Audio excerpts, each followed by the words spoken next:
হায় হায় এরা করছে কি বলে এলে কি হ্যাঁ হায় হায় কত পিঠে কি মজা এ কে করছে এলে আমার মায়েরা বানাচ্ছে এগুলা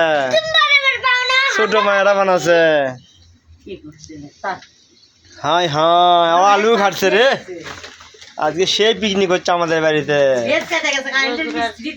এই রে পিঠে ভাজতেছে কত সুন্দর ভাবে বিখ্যাত আলু ঘাটি বগুড়া সেরা বিখ্যাত পিঠে আরে সালা সাবাস সাবাস দেখুন কত সুন্দর ভাবে পিঠে বানাচ্ছে মজাই আলাদা রে আমার শাশুড়ি বানাচ্ছে এগুলো তার জোড়া লাগে দেওয়ার লোক আছে সমস্যা নাই এই যে ভাই আছি আমি সমস্যা নাই আপনাদের সবারকে দাওয়াত